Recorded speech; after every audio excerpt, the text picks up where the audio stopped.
I'm Eamon. I'm Merlin. And we're a gay. And his NB. Are you a reality television connoisseur? Do you like it discussed from an LGBTQ lens? If so, A Gay and His NB is the podcast for you. Hear us break down all your favorite guilty pleasure reality shows from Bravo, Drag Race, and just about everything in between. Listen to A Gay and His NB on Apple Podcasts, Spotify, or wherever you listen to podcasts.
The Wrestling Mayhem Show. Since 2006, the pioneer in pro wrestling podcasting. This show is brought to you by IndieWrestling.us and IndieWrestling.network for your independent wrestling entertainment. Slice on Broadway, supporting Pittsburgh podcasting with the perfect pepperoni pizza. Just wait, just wait, just wait, just wait, just wait. Wait for the perfect time, then attack. Don't give up what you want, take it back. Wait for the perfect time, then attack. Do what you have to do, make it last. Wait for the perfect time, then attack. Don't like what this you change the back. Wait for the perfect time, then attack. Wait for the perfect time, then attack. Wait for the perfect time, then attack. Don't give up what you. It is the Wrestling Mayhem Show, episode 966. Tuesdays, we've been talking about professionalized wrestling. I am Mike Sorg at Sorgatron on the social medias and the Sorgatron Media Studios in Pittsburgh, Pennsylvania with Riz. And the Buff Eagle. Hello, Buff Eagle. How you doing? Here. How you doing? I'm doing good, Sorg. Fantastic. You and I had a busy weekend. We did. First of all, thanks out. We can talk about that for a moment here before we get into the news, I guess. Mm-hmm. We were both at Teco 2025. Props out to Antoine Scott. We did Steel City Slam Fest. It's on a lot of our Wrestling Mayhem Show and IndieWrestling.us formats. It was in the podcast feed. Maybe you saw it pop up over the weekend. We had a great panel with MV Young there. Had a lot of fun there. You got to check out Teco. And also, I want to check out the sweet swag that Antoine made. Look at the sweet Wrestling Mayhem Show ribbon there. I keep wanting to call it flare because I have an office space mentality, right? And IndieWrestling.us. So thank you so much. And I want more of these, honestly. Yeah. Did intern John love like their little buddy? Yeah, intern John had to wear. You didn't put the rest of them on there, so all that was on here was the little buddy one from the first person we met on there. I didn't get anything else. I didn't really adventure to get them or attend panels. We just kind of roamed around and talked to cosplayers because we only had a few hours there on Saturday before the event. We had to do that evening. There should be one, like, if you fill up your like Fitbit or your Yeah, but who's your going to Circle verify for that? iPhone. There should be. The checker, like you go to the door and be like, hey, I Yeah. put out your iPhone and be like, look what I did.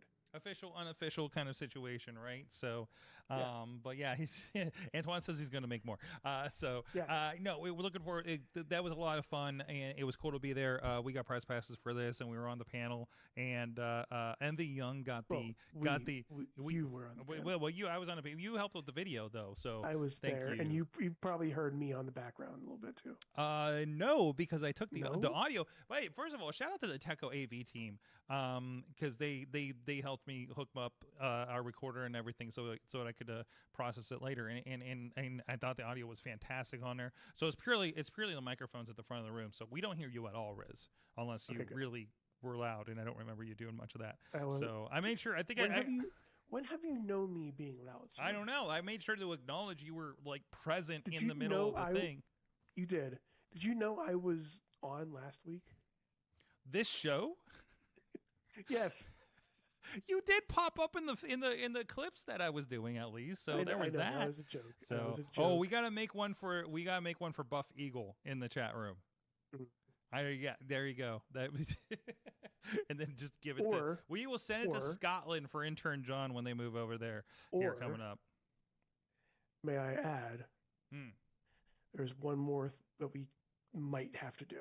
Oh, are you suggesting? Oh, the wedgie ribbon. We need the wedgie ribbon. Oh my God, jeez. By the way, I've heard this guy is pretty much stalking. Yeah, Bradley DD now. Vice popped into the Wrestling Mayhem Show group, who gave the wedgie to Bradley. We're a little early in the show to get into like the Mayhem Show lore on this thing, but we'll talk a little bit more about that, because I do have a Bradley update to really get into. But let's talk about what's going on in general. We're about a week and a half out from SummerSlam. By the way, Sans grabbing the tickets. I'll be there in attendance. So for the first ever 2-night SummerSlam. So most because I forgot to cancel my hotel in time when I was on the fence. Oof. So I'm going. So now you are going, and you're going to like it. I'm gonna like it. Plus, it's much cheaper than Vegas was, for sure. Like the tickets are like a third the price. So for SummerSlam. So if you're thinking about, if you're on the fence, it's a good 6-7 hour drive from Pittsburgh. So like I think it's gonna be worthwhile. Take the train. Take the train. I would, but then I have to take a car. So like, why don't I just drive? It's still gonna be cheaper if I drive, even with the turnpike. And I'll probably avoid the turnpike, to be quite honest. So, so I mean, that's where it is. And then Always of have course, the turnpike off and on ways. So yes, and also, who else is here, Riz? Who else is here? It is referee George Ross is with us. Referee George Ross. Hi. He's completely been here the You whole made it. time. I have. The whole time. He's been here the whole time. The whole time, Riz. The whole time. Thank you for joining us. What does a train to New York cost nowadays? What does a train to New York? I think Riz did this recently, right? I did this last year. Because and my I think mom it's did too, but I about- forget what she said. Let me see. I think it was around 100 forward. So about 200 both ways. I did Philadelphia for a shoot that we did out there with the University of Pennsylvania, and it was something No, like it was like an lied. It $80 was- ticket. Yeah, it was about like I did coach, and then I did a bidding war. Oh, you for did that. The bump up class. the business class. Yes. Yep. And it was tried. about I was not 60 successful in each. this. I was way off. Yeah, yeah. So the business is nice, though. I mean, Mm-hmm. except for the one time I bought business class, they put the car in the wrong spot, so everybody had to walk through the business class to get to the car. Allegedly, I could have got my business class refunded, and when I asked them about that at the station, like they told me to, they're like, kind of just shrugged at me. I'm like, cool, fuck me, okay. Which is really kind of the experience with Amtrak, honestly. Everybody looks at you like you should know how everything should operate around here. Yeah, you just should 'cause just they're government stay there employees. Are we, Amtrak? Amtrak's not government employees. They- It's not TSA. You sure? I'm pretty sure they're not. Amtrak's an Amtrak. Amtrak's not American government track. It's just Are you looking this up? Are you as a hey? I mean, don't get me wrong. They are. Pretty sure they're union.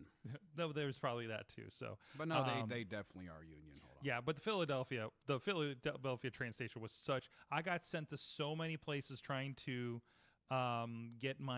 figure out if I needed to check my gear or not, because I had camera equipment and everything. I think I flew in and decided to take the train back. My God, I'm never doing that again. So not with gear, at least. So and it's just sticking with Philly for a bit. Every time we went into that station, it was like, it was wall to wall. Like I couldn't see the other walls, and it just was this massive, dark place in that train station. I'm just sitting there going, okay, I'm not going to move from this spot. But it was, I mean, it was a good ride, you know. I have bad times in Philly. Got my free sodas. Yeah. I mean, if you go through New York, you should definitely check out Penn Station at least once. Penn Station was interesting. Yeah. It's very nice. I took the Greyhound up there and I took a train up there, respectively. Do not recommend the Greyhound because it went through Philly, where also I almost got fucked up because somebody told me to stand in the wrong spot. And I almost got on or missed my bus. So it was like it was a connector thing. I was just like, this is terrible. It's really the low point. What are we? This is a wrestling show, guys. Welcome to Train Talk over here, Wrestling Mayhem Show. Welcome to Train Talk. So NPR doesn't have the money for it, so we'll do it on podcast. Isn't that technically one gimmick that didn't make the new generation as an engineer? Ooh, I have not heard about this. There wasn't one. That's what I'm saying. There wasn't one. Okay, it could have been one of the only occupations that got skipped. Okay, man, the occupational maybe era. I guess the closest maybe would be the Blacktop Bully, right? We should do a promotion where everybody just has a occupational gimmicks. Yeah, because the closest to an engineer would probably be one of the the auto guys, because it would have quasi mechanical skills, right? We could call it labor wrestling.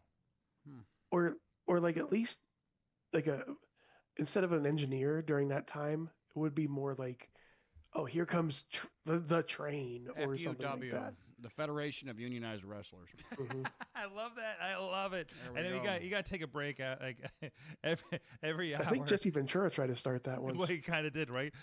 Every hour you got to take like a 15-minute break, right? So like that's your intermission. Like we got to stick to the 45, and if we go over, we have to cut it. Like the bell rings and everybody goes on break, and you sell concessions. All set. Referee George Ross is with us. How you doing, man? You been getting around there? Yeah, that's one way to put it. I'm very tired. You're hiding behind the microphone a little bit, and enjoying the pizza. Yes, of course. You were fighting traffic, I guess, right? Oh yeah, it's bringing the girlfriend from New Kensington is not as expedient yes. 28 is always the bane. Well, of she had to everybody's make 9 o'clock or 8:30. So sorry, got here as quickly as possible. No, it's fine. Well, the biggest news from the weekend is TNA had their Slammiversary pay-per-view. We actually, for the first time in I don't know when, had a few of us sit down here in the studio and watch a TNA pay-per-view. Unironically. What? What? What did we do it ironically? Like I mean, back in the day. Back in the day. Around like 2016, probably. Yeah, like it was myself, it was Matt Carlins, it was Mad Mike. We didn't do it together, but we were watching TNA. It was a time. It was a time. I'm still one of my low key goals right now. Now that it can happen, is to get an interview lined up with EC3 with Mad Mike. Since EC3 is the one that helped Mad Mike get through that era of Impact Wrestling, I think that would be a really interesting conversation. So we'll see if it can happen. I don't know. They got a show coming up. Maybe we'll do the ask. I don't know. Let's just say that Riz wasn't anyone watching ironically at that point. No, I think we all were. During my last year, but during my last year of law school, one of the few highlights I would have during my crazy, insane week would be sitting down on Fridays to watch just whatever DVR nonsense was on during this. Because it was just like they had to tape it so far in advance. Oh, like, yeah. Yeah, but no, like, is it really that bad? It wasn't. I've seen worse. Yeah, no, it's not.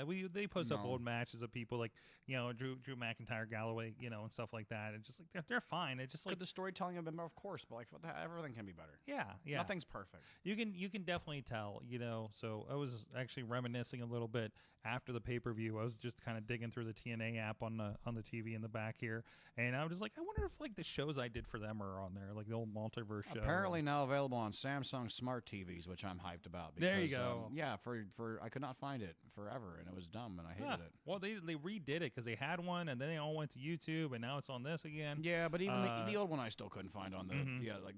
It's just it was always, but no, they fixed that. If you go in there, first if you look at I think it's the maybe second, because I think the first multiverse was with Lucha Underground, so this is the one with the New Japan and everything. When I think it was officially New Japan, it just like it was a lot of stuff, but it was the one from the Dallas WrestleMania Dallas at WrestleCon, and that's the one I directed. And then the Twitch specials I did in Dayton with Rockstar Pro were in there. If you look you have to go look for the Twitch specials. You gotta go down and scroll. Is that the one where Crash ones. almost died? I can't recall. Pretty close.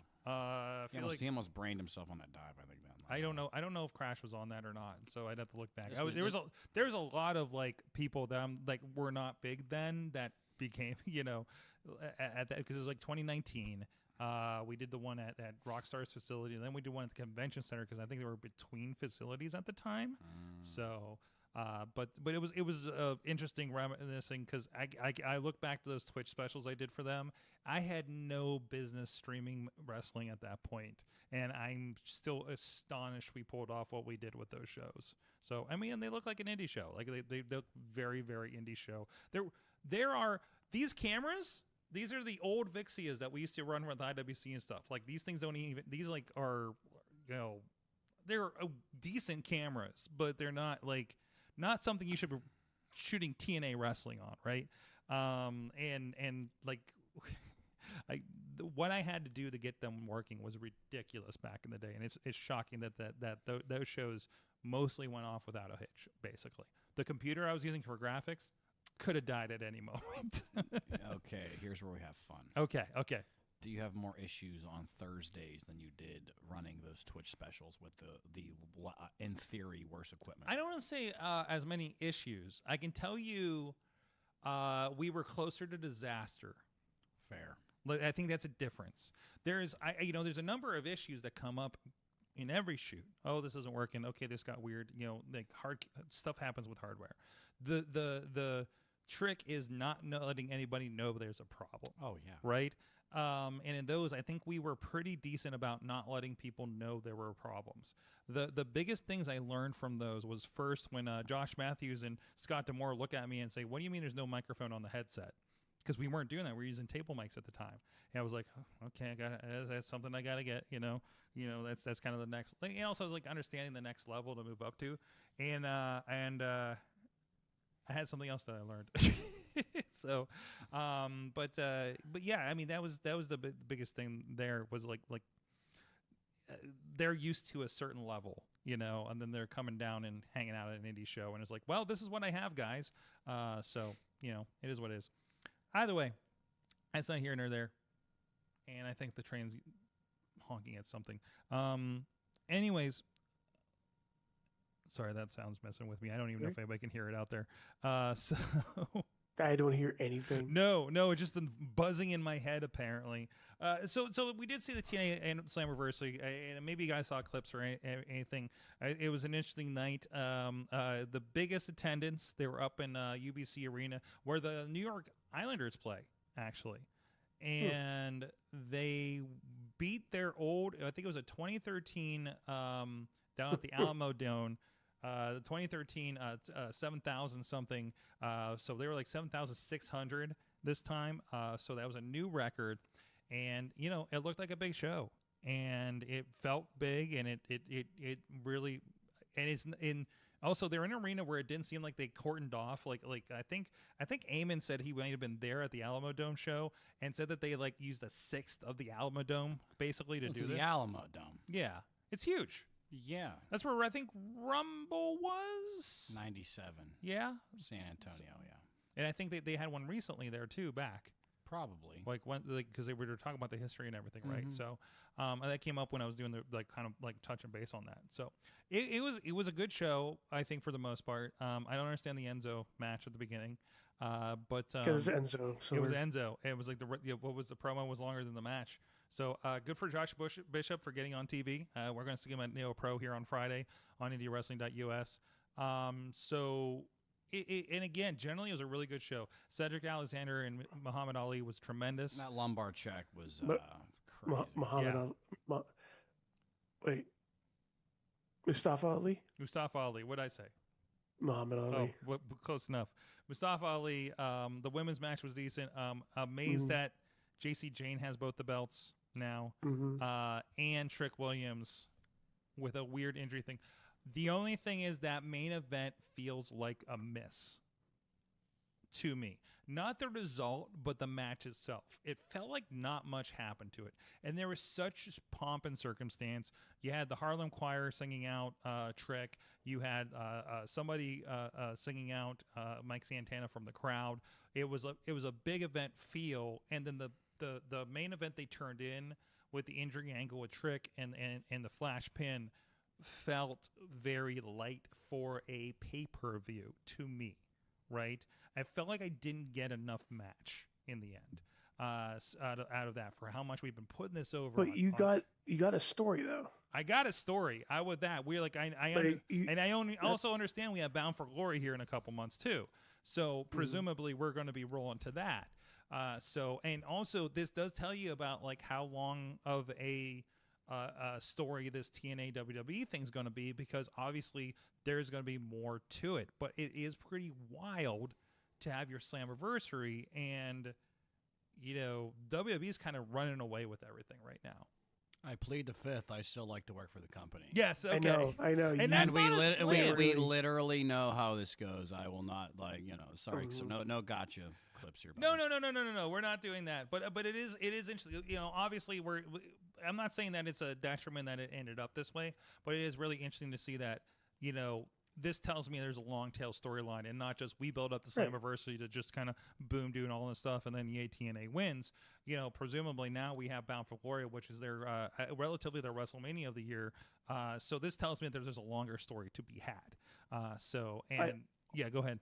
I also think you have the ability now to kind of tie in, because I know for the SummerSlam weekend, there's stuff NXT's probably going to do.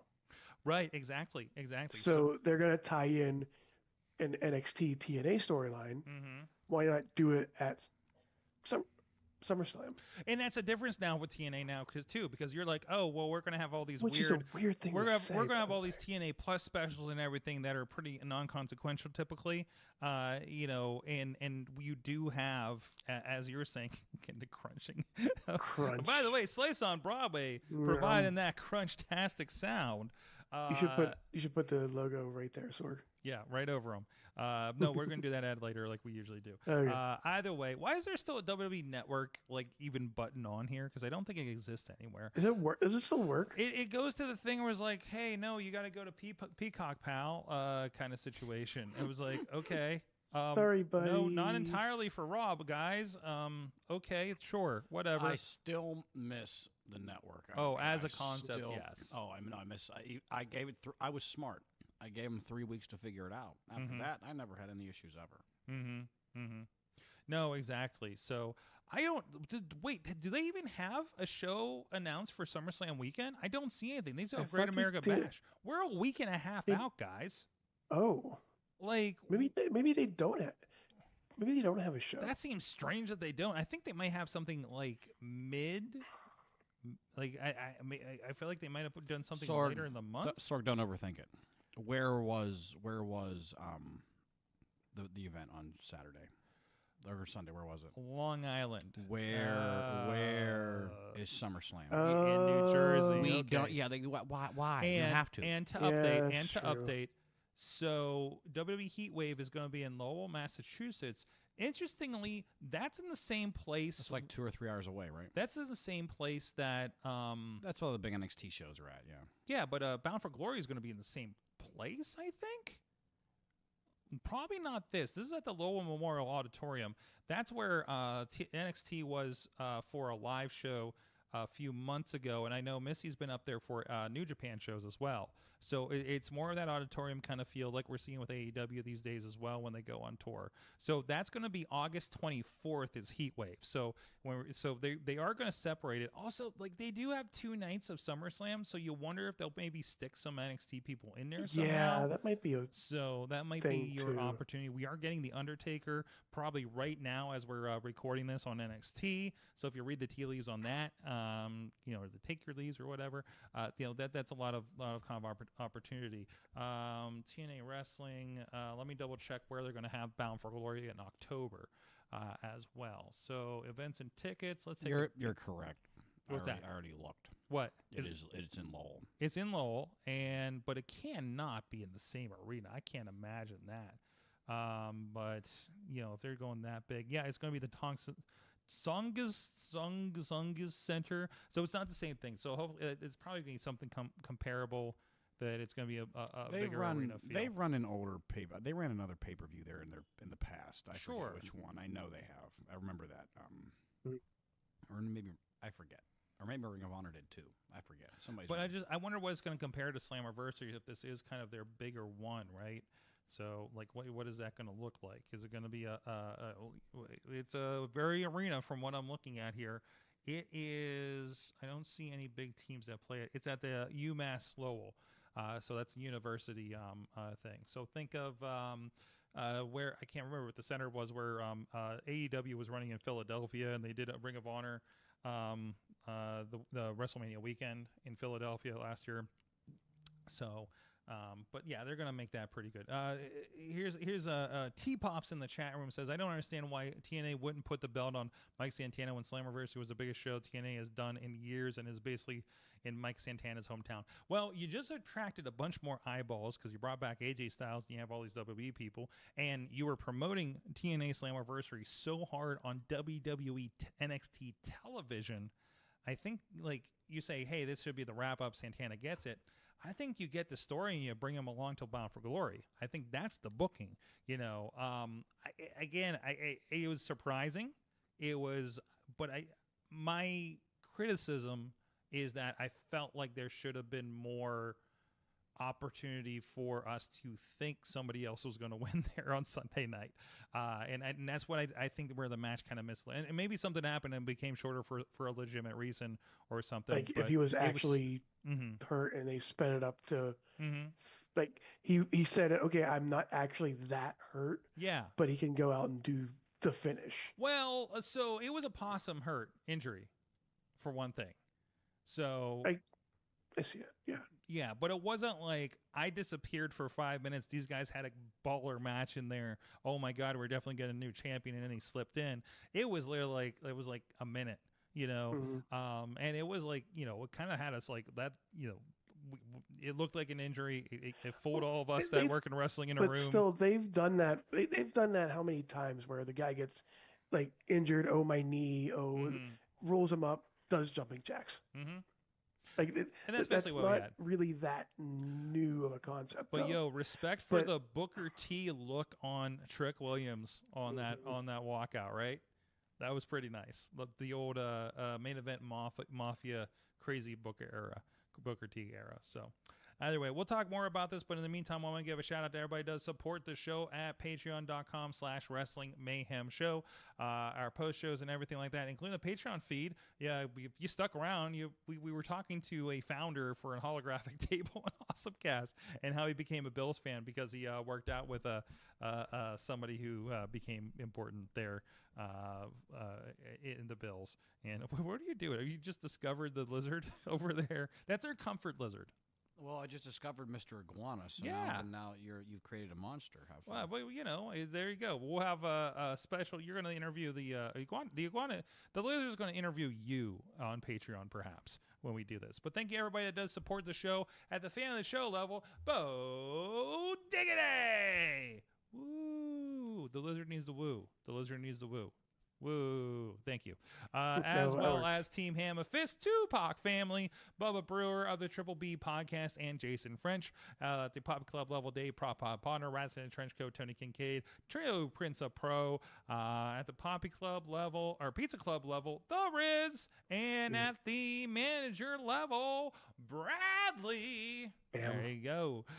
You guys support the show too at patreon.com/Wrestling Mayhem. Can I bring up what I did with Bradley? What did you do Friday. with Bradley on Friday? Saturday. Saturday? Okay. Fill us Whatever in. show that was. After the 880 show, by the way, the MV's Big Gas Barbecue, I realized I had something in my car. I had been sitting in my car for the past 2 years. I even told him, I was like, I have this present in my car. I have this present I wanted to give to you. It's specifically for you. You got to have this 2 years ago. And then I forgot about it, and some other issues happened. We kind of Life happens. didn't cross really paths really too much.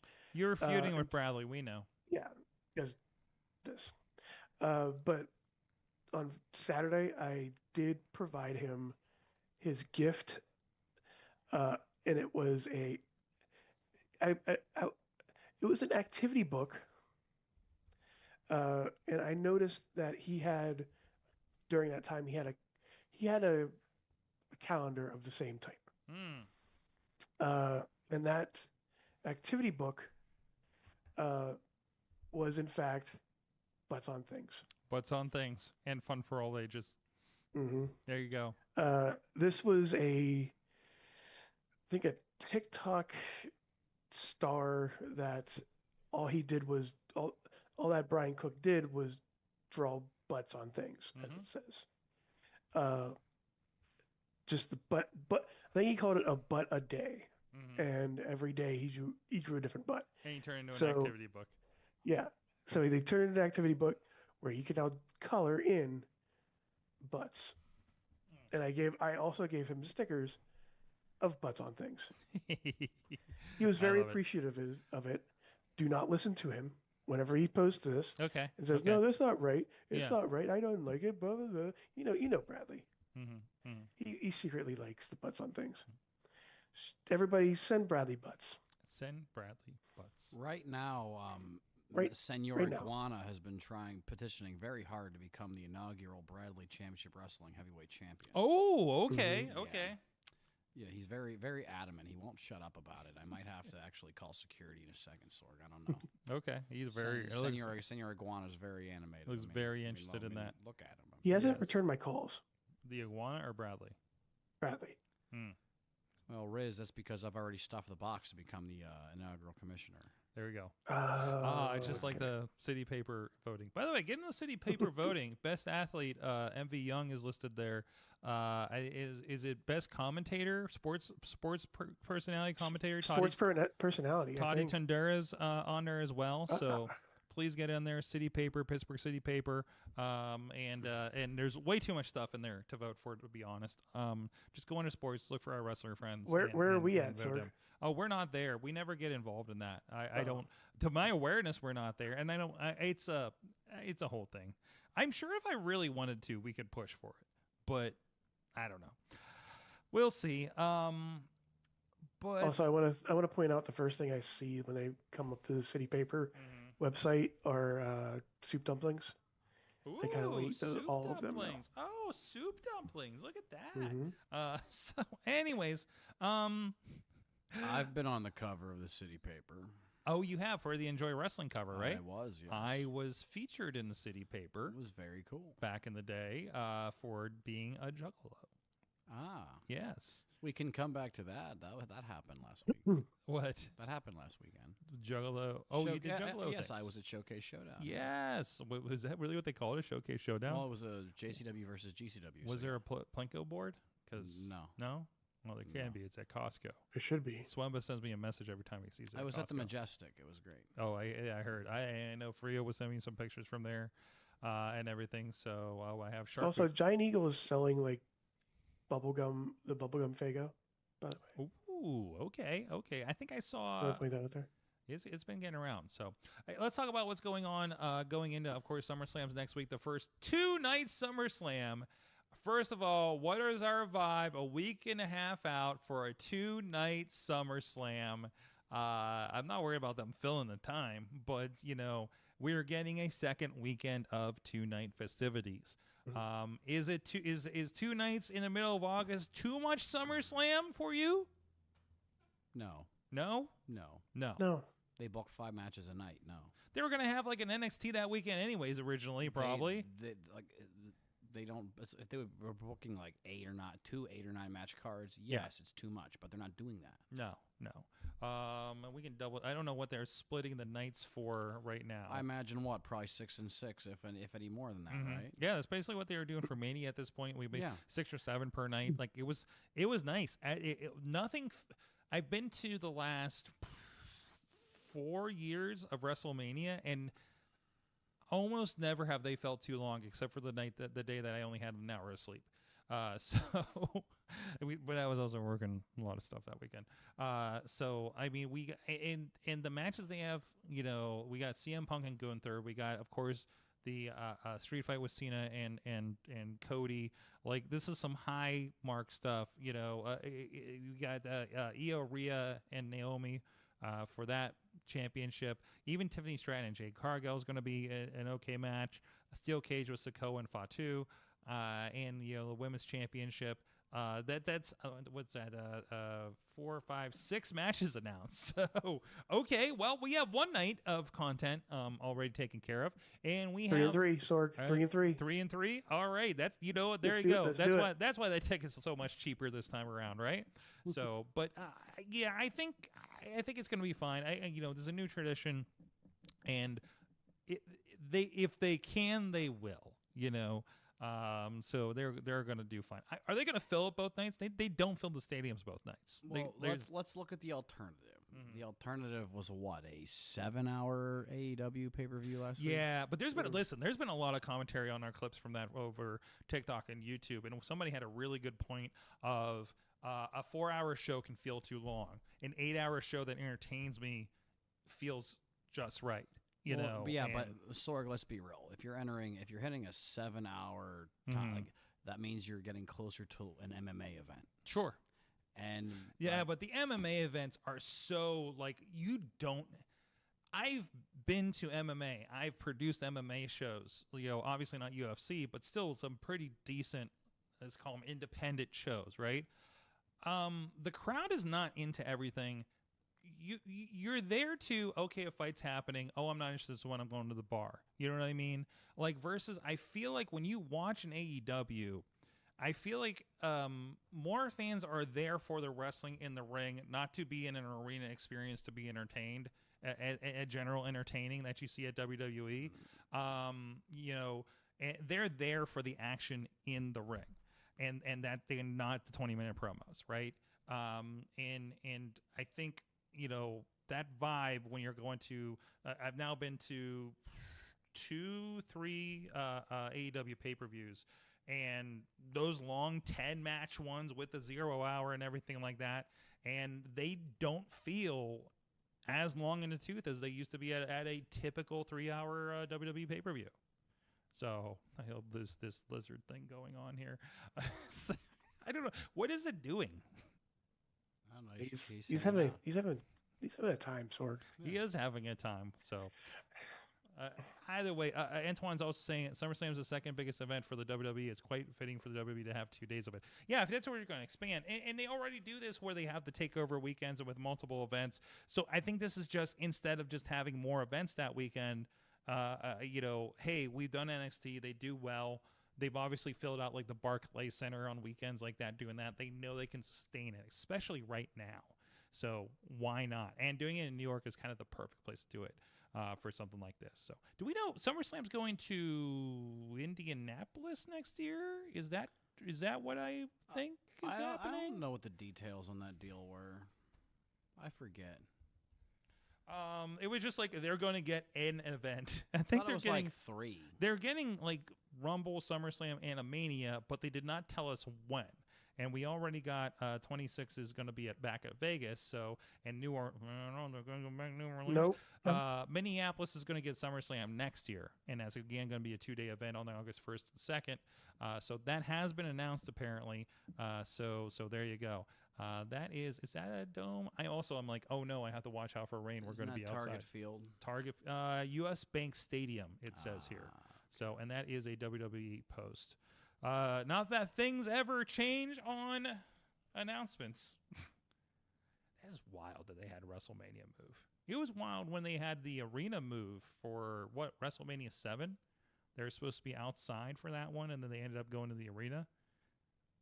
Allegedly because of threats because of the war. Either way, it should be in Pittsburgh. Yes, I think Corey Graves he has outwardly said that on commentary. I think so. And really, we're getting all this infrastructure for the NFL draft right now, including that fancy clock on the North Shore. I can't see if they get the NFL draft city attendance. What does that look like? A lot. It's a lot, right? If we have been building up like to I that, should take my weekend off now. Yeah. You don't want to be here for that at all. I'm hoping I'm lucky and I'm on the road anyways. I'm still waiting for my 2026 dates. So, like, you look at the draft. Green Bay saw an estimated 600,000 fans attend a 3-day event, and that is likely roundabout what we're going to get here. Detroit in 2024 has 775,000. So you're going to have over 500,000 to 750,000 people attending this thing in Pittsburgh. If we can support that, we can support a 2-day SummerSlam at Heinz Field, whatever the fuck it's called. They're going to run out of beer. They're going to run out of pierogies. They're going to run out of fries. But man, we are going to. Are you ready? This is what I want to happen when SummerSlam happens in this town. I want to have a Pittsburgh-based collective. You have to book Senor Iguana Senor Iguana will be there. Senor Iguana. Yinza Senor Iguana Yinza the Luchador will be here. Yes. Yinza, Also, yes. By the way, I was checking on the nominations. Yinza is up for nomination for best Yinzer. Best Yinzer? Oh, good. He's not competing against Envy or anything like that. So, that would be tremendous. Please hit up our wrestling friends. Look through it. We should get a guide. Riz, can we put you on that in our research department? Can you tell us who our friends are we need to vote for at some point? Sure. All right. Let's put a post in the Wrestling Mayhem Show group. Going against MV Young, I just want to point out Jalapeno Hannah's in this running. Who is? Jalapeno Hannah. Jalapeno Hannah? Mm-hmm. What is that? She has been tearing up the course. So, you know the running pierogies? Who has better cardio, Jalapeno Hannah or MV Young?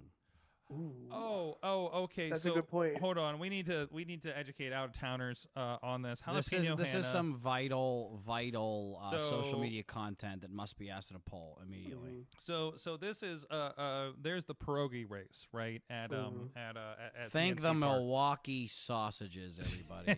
Yeah. And amongst them, who's been really tearing it up is And Randall Jalapeno Simon. Hannah. There you go. And you see a pile of mascot mayhem in her wake. So there you go. I'll always be a mark for sauerkraut Saul. Doesn't matter. I get it. I definitely get it. Yes. It is definitely the high point of the pirate season right now. So there you go. But anyways, what is? Sorry, I'm reading these tweets and they're getting weird. But I mean, if you want to nominate somebody for, best Twitch account, we know where to find us. Indie Wrestling US. I don't think we're on the ballot though. You thought I was going to say my name. I thought you were at Riz Plays Games, but I'm not. I would have said Riz Plays Games. If you want to put Riz Plays Games in there, you can. But I'm not telling you to. I'm telling you to go to type in Indie Wrestling US and nominate. Please, actually, you know what? Is there a write-in on there? There is a write-in. Listen, okay, here we go. Mayhem Nation. Go to City Paper. Go to, I think there's a best podcast. I think there's anything that applies to what we do here at the Wrestling Mayhem Show. Please write it in. Let's see what happens. Okay. Good times at But- Wrestling Mayhem Show.com. What is happening? What? These include nominee contact information, email, website, or social handle. Sure. Okay. Sure. We'll see Sure. what happens. We'll see what happens out there. So, anyways, either way, it is what it is. Buenos tiempos. God, with the lizard. Where were we? SummerSlam. No, but I think it's looking good. I think it's going to be a fun time. There's nothing else announced. I'm not even sure if they're doing. Are they doing SmackDown or Raw around that weekend wait, too? Did we talk about? They did announce one, because isn't the tag match with Jelly Roll? Oh here. yeah, that's not on their page. Okay, so we have a No. few more. We have the I think the tag team championships. We got a number one contender. I mentioned that's happening there or SmackDown before. There's let's see what's happening. SmackDown is happening this Friday in Cleveland. SmackDown's actually happening in Newark. That New makes sense. I Jersey. mean, that makes sense. That makes sense, but there's and then It's across the river. and then Raw's going to be in Brooklyn. Typically, when they've done this no. before, they did those. It used to be the Izod Center, at least when I was there. Is right in the complex right there with where MetLife Stadium is.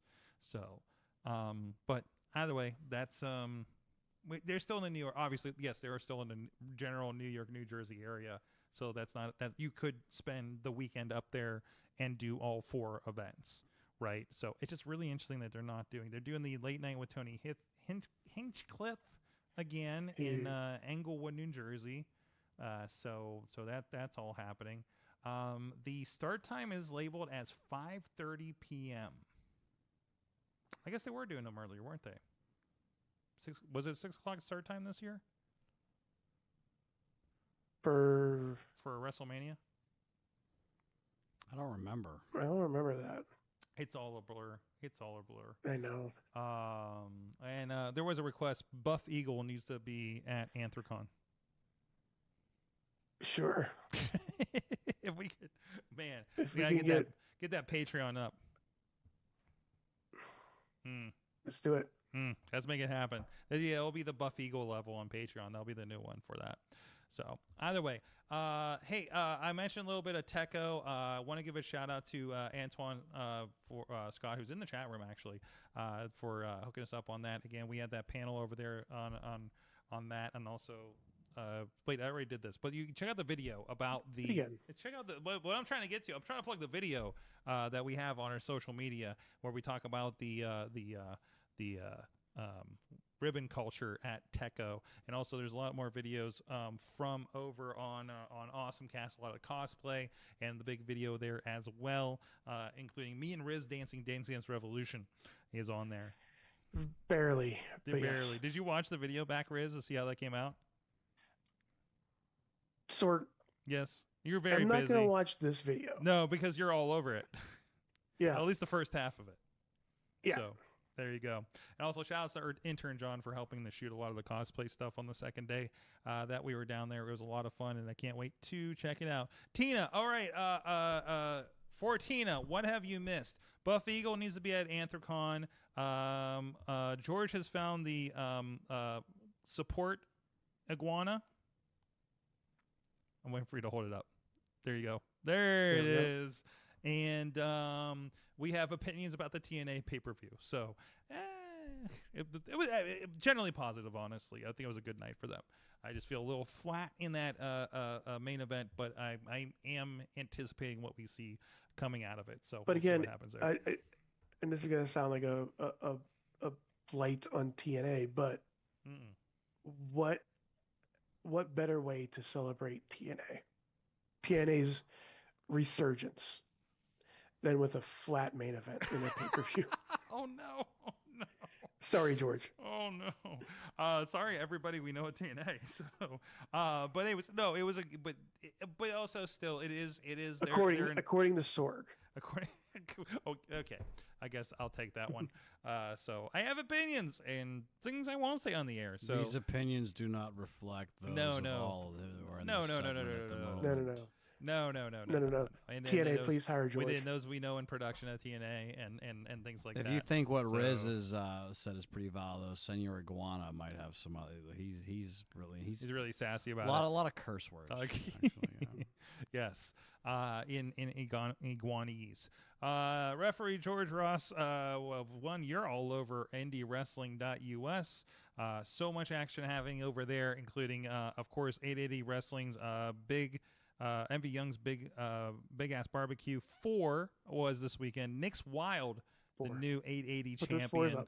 Put those 4s up for MV Young. Big barbecue. BBQ. Big ass BBQ. It was a fun night there, so go check that out. That's actually out for free over on IndieWrestling.us, YouTube, and over on the network. Also, our friends Neo Pro are having the Triple X stream this show this Friday out there in Canton, Ohio. You might want to keep an eye on the network for an official announcement. Let's just put it that way. Well, this is the return to the Philly. What was the club called? I forget, the Diamond Bar or something like that. Yeah. Like that. It's a strip club. So allegedly we're going to be outside, but at least in Pittsburgh it's supposed to be a rainy day, so we might be inside. So, but no, this is actually I am going up there. I will say this: I'm going up there to help with some production for them. And you know what happens when I help with production? Usually some people can stream it. So and we're still nailing that down if it's going to be a dress rehearsal or if we're actually going to put it out. So also there's concerns that because it's at a strip club, and to me I'm like, listen, it's my platform, and Tyler Klein's ass was all over YouTube for free last week, so let's do this. It's kind of my take. Maybe the guys are listening. I haven't told them in the chat. Let's do this. But we're learning how to vibe with that stuff, and I'm looking forward to working with that crew up there. I think they've been doing some pretty interesting shows and got some interesting. Jessica Halvick's going to be on that show, for instance. Josh Bishop's going to be on that show. So I think it's going to be a lot of fun looking at the card and what they have in store for everybody this Friday out there in Canton, Ohio. Also, I want to figure out where is Canton, Ohio, as part of this process. It's in Ohio. I just hope they have cell service, or else it's going to be very awkward. Because I know they're one venue. Stark County, Ohio. Stark County, Ohio? Is that where it's at? It's the county seat. Oh. Because Akron's Summit. Why, you know so much Ohio. You do a lot of Ohio shows, don't you? I literally do a job that like half of it is geography, Sorg. I should know this stuff. Mm-hmm. I worked with somebody from Mega on Saturday, was it? Where was it? Maybe it was Thursday. We had a random referee in because George had better things to do in Detroit. George, what have you been up to lately? I booked my friend Mike from the Pile Driver podcast. He's not around, but yeah, and Mike is a very capable referee from Mega. Oh, I didn't know he was a fellow caster. Yes, he's a fellow podcaster. Okay. Yeah. We did not vibe on the podcasting. Well, that sucks. I was more like, do you know what you're doing? If I knew that it was a George recommendation, I would have asked them less questions. Who do you think books the referees at 880 Wrestling? I don't know who books anything at 880 Wrestling. I book the referees. Nobody tells me anything, like every other promotion I've worked for. Well, that's your fault, I guess. Is that my fault? Yeah, that's my fault. Some way, fault. Yeah, that is my fault. I'm trying to change that. If to carry on the conversation, I actually was not at the barbecue since it's such a hot button issue. Senor Iguana can vouch that I had something else going on. Yes. But no, I was at the ballpark up in Niles, Ohio, at Eastwood Field. Oh yeah. I've done that show before. For Northeast Wrestling, second year in a row. It was just as awesome as last year. Mm-hmm. Don't get me wrong. I usually let the wrestlers have the gator, so I do my best Charles Robinson impression, and I jog my way in from the bullpen for my matches, and then I got to do a meet and greet with Matt Riddle for the second year in a row, and you can imagine what we might have talked about. Okay. We'll leave it at that. George, how's your cardio? My cardio's fine. I did a 30-minute Ironman match, pretty much cold last month, just fine, and we opened the show with it. So do not question my cardio. I'm not. I'm questioning, but I'm not questioning. I'm Senor Iguana will defend my honor for me. This is ridiculous. All right. Okay. Sure.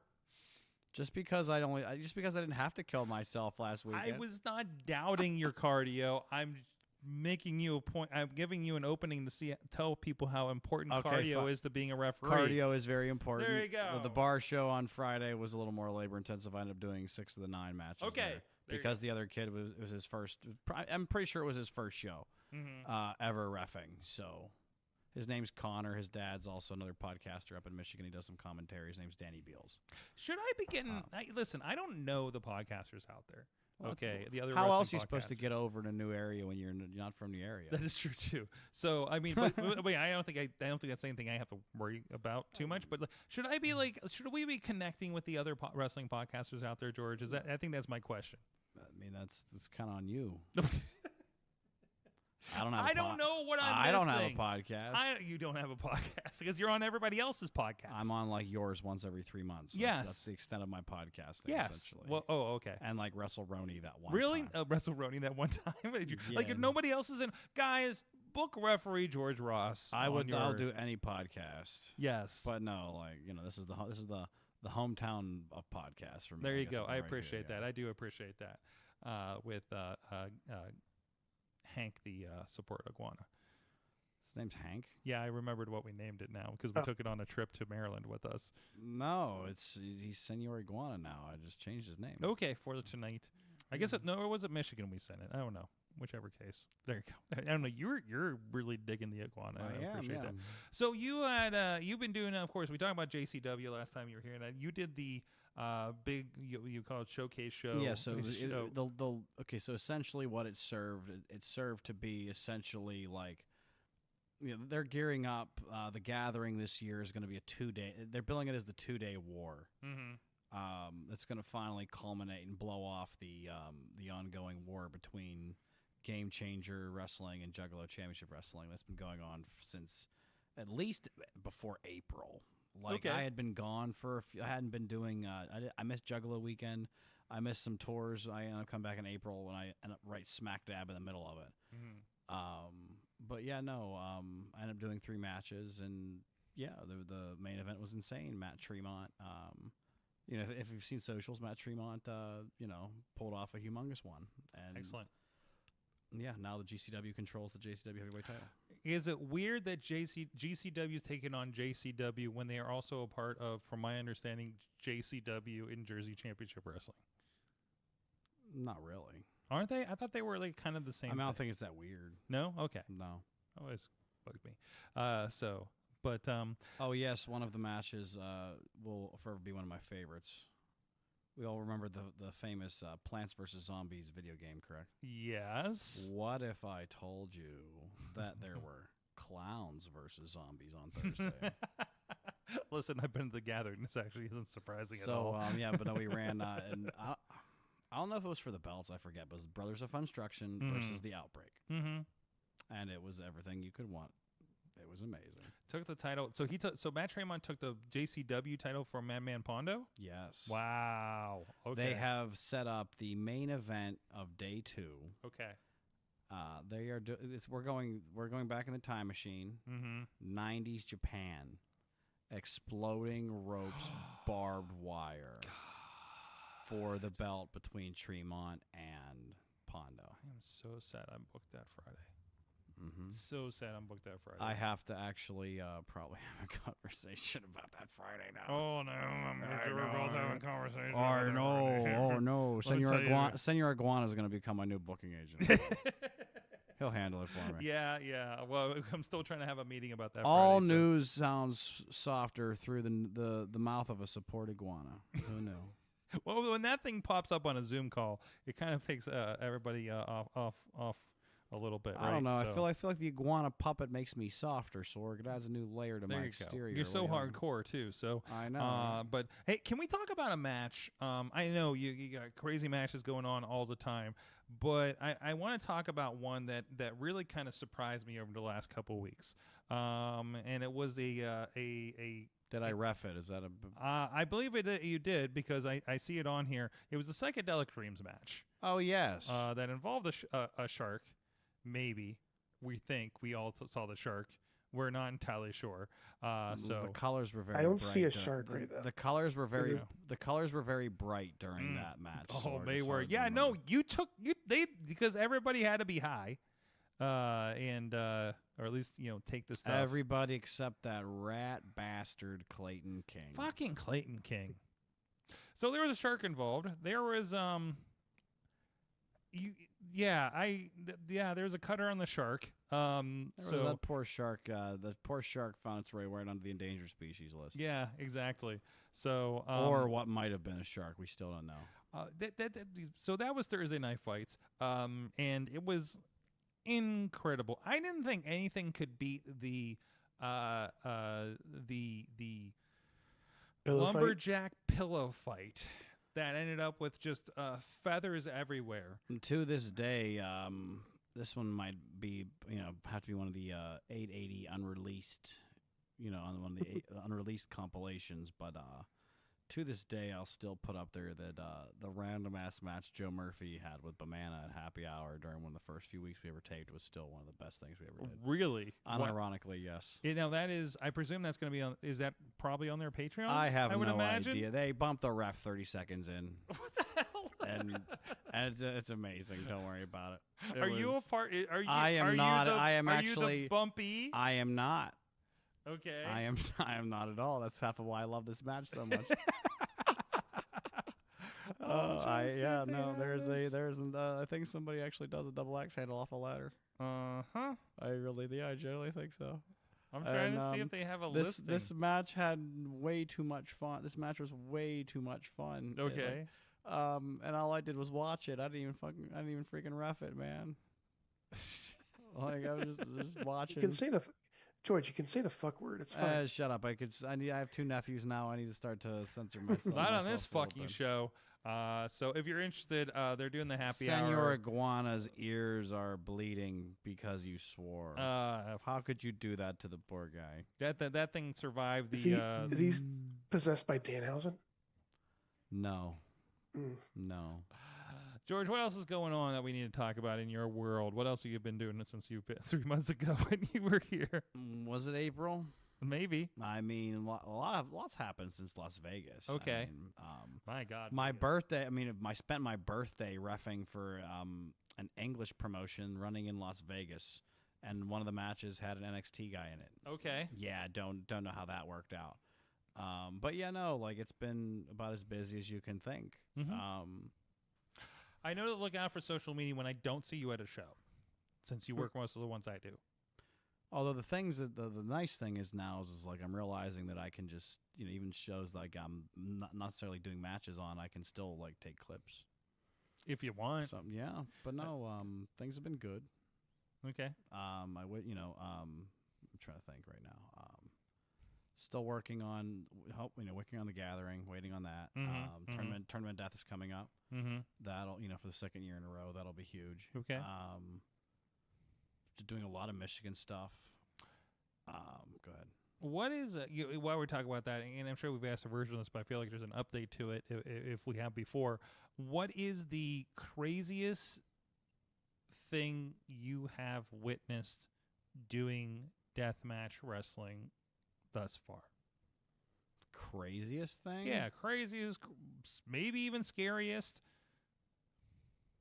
I mean, personally, like, I don't even know why, but I saw a gusset plate teddy bear. Okay. I took the teddy bear. You took the teddy bear. It now sits on my teddy bear? Yes, it sits in my recliner in the living room. Oh, I thought no, you stole the teddy bear. I thought I meant you took. It was fans bring the weapons. Oh, okay. I mean, I still think it was insane when Schlack asked me. Fan brought that? I mean, oh, dude, you should see some of the stuff they used to bring the RWA. Oh, yeah. I'm aware of. No, sir. Like the guy moping out. The guy. IWC. Yeah, the guy moping outside West Newton Gymnasium because he wouldn't let him bring the sword in. Mm-hmm. Nice. Yeah. I remember the pumpkin with the thumbtacks. Oh yeah, that was an IWC one. Yeah. A lot of Guitar Hero guitars, things like that. I mean, I've been taken out in a death match before, so like that was probably one of the. We had a distinction here: the GCW Tournament of Death or the CZW one. CZW Tournament. Okay. Just for clarification. Yes, Combat Zone Wrestling. Mm-hmm. The official. That one. does remind me that I need to actually contact somebody about a show that's going on the night before that, so I can try to secure. I'm glad we can help you with your booking ideas here. Well, no, it's just I haven't followed up for a minute. This was weeks ago. Well, also, I love your Instagram because just random stuff is on there. Here's just Beast Man with an alien, with a tie-dye alien, for reasons. Hashtag Prometheus and Bob. Fantastic. The one in Such a good Delaware. show. Cool. Riz, do you have any questions for George and his deathmatch adventures? Nope. Okay. I'm trying to think of one, but nope. I mean, we've been doing a lot of it's been a lot tamer lately. Don't get me wrong. That all changed on Friday. That changed on Friday. I promise. Allegedly, now I have no idea. I don't keep track of this type of shit. I just go by what is being billed. We are allegedly going to be making history for the first time ever at Horror Slam on Friday. Okay. The first time ever in history that 50 panes of glass will be used in a match. 50. That seems. 50. Has anybody called Guinness on this? I don't know. All I know is I'll probably be in there. It's Tommy Trainwreck versus John Wayne Murdoch. That seems like the right names for a show. Is it real? Is it real glass? It will probably all be like. I mean, it is real, yeah, but I'm assuming it will be tempered. If that is what we're like. Okay. That is the key distinction.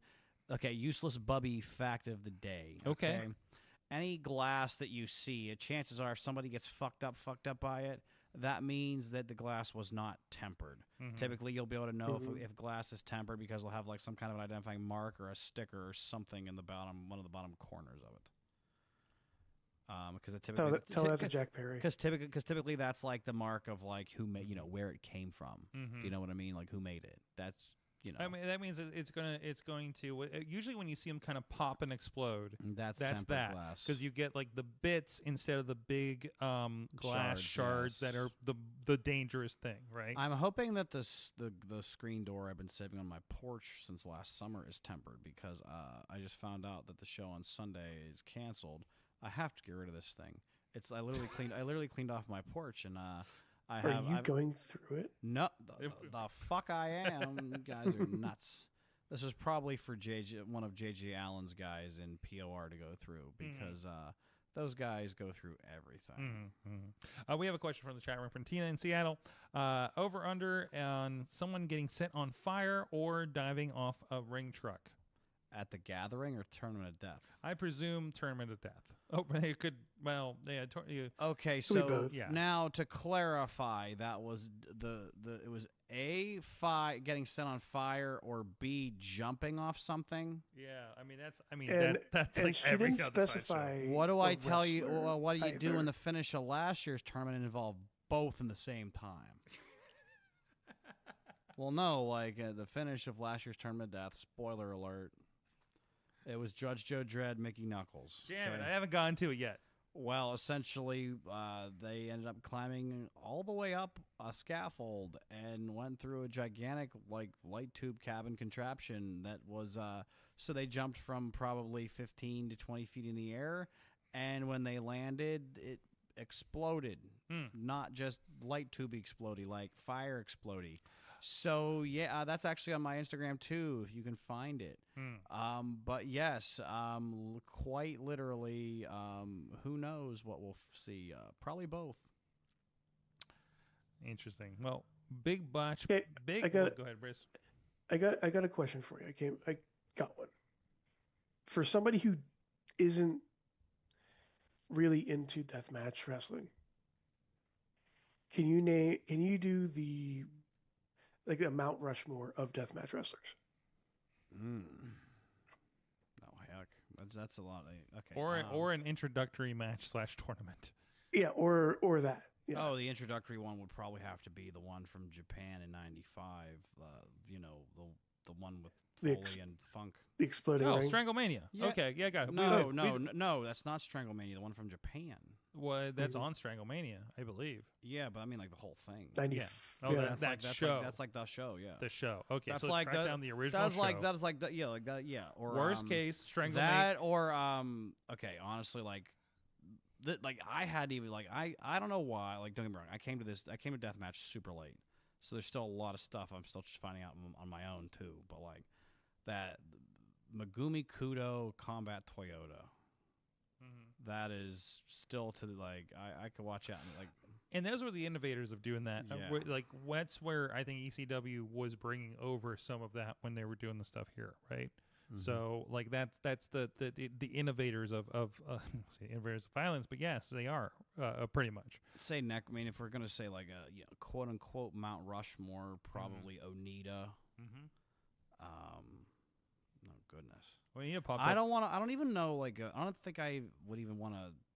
I don't want to leave anybody off. I mean, heck, there's so many.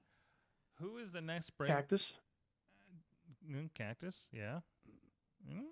This is where I'm going to stop because Okay. yeah, I just don't know. All right, where you? Oh man, too controversial for referee It George. is, yeah. From the chat, Toddy's asking, who is the next breakout deathmatch talent in 2026? Lil Sicko. What? Lil Sicko. Lil Sicko? He's already kind of coming up right now. I somehow heard that name before. Okay, so I probably me talking about him. Probably. Essentially, the match that so Sicko's been having a series of matches. The Ringmaster? Yes. Now just do me a favor. Just get past the IWA Deep South thing, okay? Yeah. Because I get it. There's that stink about that. But just don't even think about it. You gotta just watch the guy work. I've seen him have a lot of good ones with JJ Allen. I've seen him have honestly, like, the match that made him was the one with Murdoch from the Death Wish Cup in Berwyn in March 31st. Phenomenal match. I mean, and even before that, he actually beat Chuck Stein in the opener. But no, in the first round. But no, like, he's wrestling Akira coming up. I think that's for WLW. But no, like, Sicko's about to blow up. Okay. Everybody's gonna know who. Like, if you don't, like, just like, that's the thing. Like, he can actually work. It's not just like my first time I saw him work. It was XPW, and he did a somersault gainer off of the second floor balcony through Hardcore Hillbilly through two tables. It was awesome. From the chat room, a lot going on here, but oh god, I should show that clip for that guy. Here, real quick, I'm going to show this clip for you guys on video of him doing a twisty off of with glass to JJ Escobar off of an ambulance. The ambulance is good thing With that's light tubes. and apparently there's fireworks going off while this is happening too. So either way, from the chat room though, Toddy says that Magnum Kudo versus Combat Toyota he has on VHS. No, so LaMotta actually put that. Like, so periodically, one of the benefits of knowing Jim LaMotta, LaMotta is about as chronically online as a lot of us. But like, he still does those like old school compilations where he'll like just put together a random like disc for you, and he'll just like. And if you see him at a show, he'll be like, "Hey, I downloaded this for you," and then he just gives you. Gave you a mixtape? Yeah, he still gives out random wrestling mixtapes, and it's awesome. Like, he gave me like a random Torimon show I got to check out still from like 2006 or something. It was the other half of something I wanted. But yeah, like, Jim always gives me cool stuff. Love it. I think that was the other half, like, 'cause he burned the CZW 26th anniversary show for me. If you haven't watched that one, Marcus Mather's Rich Swann was amazing. Also from the chat, Tina says Zandig, Draymond, Havoc, Nick Mondo are good mentions. I think that's her Rushmore. The one recent Rushmore, at least. Yeah, I feel like Necro has to be somewhere in the conversation. Political opinions. You gotta put political aside in this. You know, it's you're just in a different world at this point. Yeah, but like I mean, like, you know what you're getting into, you know, for this side. But either ways, yeah. So yeah, no, he's definitely he's one of the. He's another guy that kind of popularized this stuff around that era, at least like the Smart Mark video era, right? Oh yeah. So, and it was always a pleasure when he came to the town here.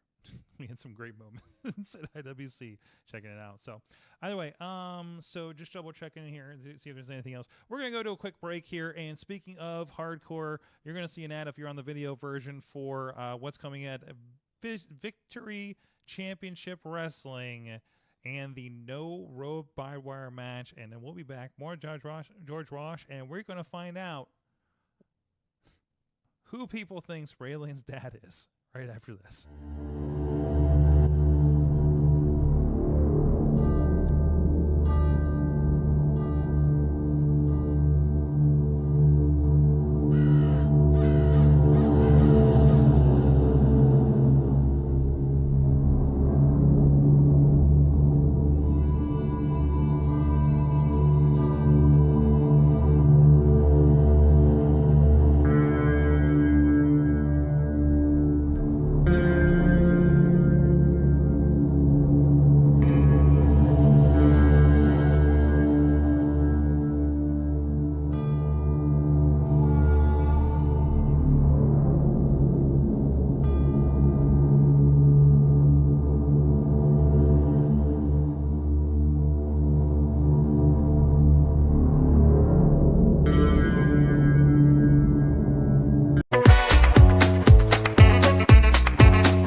I'm Eamon. I'm Merlin. And we're a gay. And his NB. Are you a reality television connoisseur? Do you like it discussed from an LGBTQ lens? If so, A Gay and His NB is the podcast for you. Hear us break down all your favorite guilty pleasure reality shows from Bravo, Drag Race, and just about everything in between. Listen to A Gay and His NB on Apple Podcasts, Spotify, or wherever you listen to podcasts.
We are back, and I want to see. We're talking about because I'm seeing the headlines. Undertaker was on NXT tonight and stuff with Trick Williams. I was just like we're kind of joking like Undertaker becomes TNA champion. I want something where Trick Williams does lose the belt, but it's some like mid-level NXT guy or something. So that's a story right there, right? Hank the support iguana. Senor Hank. Senor Hank. Gotta do Senor Hank. Meet halfway. Halfway across the border. All right, fine. Anyways, there was some controversy, some speculations that were happening over this weekend in the world of mayhem. There was a video that was posted across social medias over at IndieWrestling.us of an old clip that came up. We cycle things every once in a while because like new eyeballs and everything like that, algorithms, and sometimes things are going to pop later. So we kind of, smart strategies recycling content. Hence, and speaking of which, follow at Big Match Bubby on Instagram, of course, right? Yes. But anyways, there's this incident from ages ago. It was actually like, I think it's the only match that we have captured. The only match I think she did at Rise Wrestling. Thea Hall, Nikita Knight, thank you. I keep forgetting about that. She did do an AEW spot too, before getting signed. But there's a post-match Raylan attacking Bradley. I thought that was before the match. This is after the match. No, that was after. This is after Raylan lost and was like getting mad and stuff. Now this was an incident that happened where obviously the part of it was that Bradley had called her dog Star-Lord ugly leading into this. So there's a little bit of retaliation happening there. And also for some reason the ringside chairs had wheels. So that was the thing that happened. Okay, now that we're 4 years past it, I hated that Baldwin venue. Okay. There was, I don't know. It had problems. I don't know who was responsible for it, but some jagoff or whoever the heck it was who worked for the facility would always manage to like block the loading dock or make it like ridiculously impossible to move the ring out of that place. Yeah. And to top it off, we never drew there. No. I think we had one show where we did like 200, and I feel like that was because it was our first show back, coming back from the pandemic. But you know what? Like, I don't care what empty storefront and what mall we're in. It is eminently better than Baldwin. Yeah. But it was also like, oh, we're almost near the city, which it was. I was excited because it was like a city adjacent venue that nobody was doing that at. Well, I think Enjoy had started doing it right at the time, right? We didn't have 8080, we didn't have this other stuff, and it was like, great, we're going to get some city wrestling. Either way, so this clip is out, and has 13,000 views, by the way. So good job, Reed. So I love the comments on here, and the one that I posted in the group was, this is the one that started it off. I don't know if I should show last names on here. Fuck it, it's the internet. You did it first. Nothing in wrestling is random. Senor Iguana is pro doxing. Nothing in wrestling is random. He's probably her uncle or dad, and she booked an angle with him. The conspiracy theories are. This was the first one. This is like weird. The day that it dropped. So are you telling me that Bradley's last name is Graves? What? Well, oh, okay. No, that's another line there, and this is before all that. I did respond about the calling the dog ugly, and I love Mark's a fan. I'm going to start calling him that. That was probably her dad. Oh, I'll leave. Like there's definitely, and over on Instagram there's even more. I just love everybody's like, oh, that's like her dad. Then that what's she was Bradley to with. this? What's that? What's Bradley to him? Obviously, a brother. Brother. Yes, brother DD Vice and brother Bradley kind of thing. So, while I always say that Bradley should be, I've always said that Bradley should be, you want Bradley at your show was always my thing. Because especially when you have a very high chair. Yeah. And you stick him in the front row. Back in an elevated chair at 880 on Saturday night. So you just see Bradley the whole time. Which is great because he emotes a lot. But no, I've seen shows. I don't know if it was a Rise or whatever, but it's one of those like, remember for a time, like I could tell when the main event weren't on the show because there was nobody on the show to get the crowd hyped at intermission. Because they're always at their table hyping everything up and making noise and everything, right? You come out and it's like super quiet. It was like, okay, main event's not here. Which tells me nobody else is doing their fucking job, by the way, as a wrestler. That they're not getting people hyped up at the show. But then there's shows where Bradley's not at the show and the crowd is quieter. Because nobody's starting anything, right? Nobody knows. Everybody else sits on their hands. And you need an instigator of sorts. There's natural ones that happen, but some shows just don't have it. And Bradley's one of them that does. So this is me giving props to Bradley for that kind of thing. And the wrestlers have fun with them. And there's some fun things that incidentally happen. And honestly, I'd say 95% of it isn't planned. Actually, I think about 99% of it isn't planned. I don't think there is a plan when it comes to Bradley. So, but appreciating that. True Prince is saying, I remember the Baldwin venue made Rise cancel a show like a week before a show. I remember that because of building maintenance. Yeah, that was they were going to do Ziggy versus Edric at that one. So, shitty venues are all around, unfortunately. So, I think same thing at the VCW. I think something happened where their air conditioner. There's the air conditioner. What kept being broken? You see the video where he's like, "Look at all the units that are here now." So yeah, there's I think West pointed out 6 or 8. Yeah, there's like 8 of them in there. So like those wall units or whatever, not the big wall units like you see in like the in a hotel or something. So and I love they put like a bunch of them in. I was like, oh, that's a solution at least. So start. They're not going to put an entire HVAC system in this old. Why not? 1930s high school that high school / gym / high school police office. Yeah, where the police are. Now / somehow church. Is it a church? Is there a church in there? Or Catholic? Maybe it was a Catholic school. I just love the time where it was a parochial school that was owned by the diocese. Oh, okay. So it's it's a former like religious school, private school kind of situation, right? So I just love when I asked for the Wi-Fi password for the first time and a uniformed officer came out to help me with it. I'm like, oh, okay. Tax dollars at work, I suppose. So either way. Better than the guy who forgot the password to his own freaking iPad. Yeah, it's not you, I promise. Yeah, I don't think it's me. I don't know what we're talking Worst about. Freaking sound guy we ever had. Oh, is that? That we're gonna leave it alone.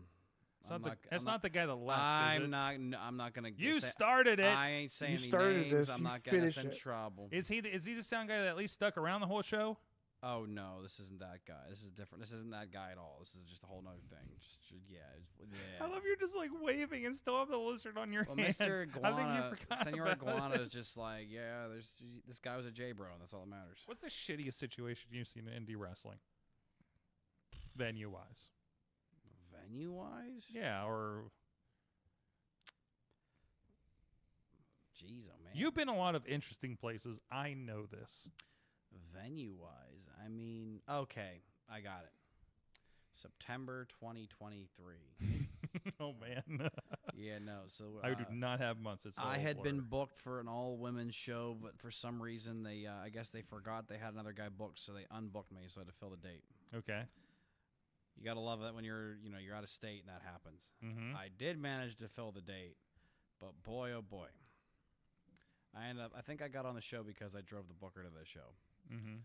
Anyway, this was supposed to be a humongous, comeback, welcome home show for Congo Kong, because Congo's from Grand Rapids. Yeah. Okay. Well, the address on the flyer wasn't where they were having the show. It was the closest thing with an address to where they were going to do it. Oh no. So essentially what happens... I've been to band shows like this. Senor Iguana, man, you should have been there. So essentially, we find out that the ring isn't going to get there until bell time either. The fuck? Exactly. Now, where are they setting the ring up if it's not in this? Because it was a headshot, mind you. Like that was the other good part about it. They're the nicest ladies ever, by the way. So We don't go out the back. We're in an alley. They said, but we're not setting the ring up in the alley either. Because of how this was situated, there were these 2 other houses that were owned, they were also owned by the same people who owned the shop. And because they owned the properties around this lot, it essentially made it private property. So they put the ring up in this lot that had it was out through the back alley of this shop, and then they had the 2 rental houses and mind you, they actually had vendors come too and set things up. Oh, jeez. Somehow, some way, this show starts an hour late. We do 7 matches. Mind you, the last 3 had to be under a spotlight that somebody hooked up to somebody's some fucking truck generator or something to give any light at all.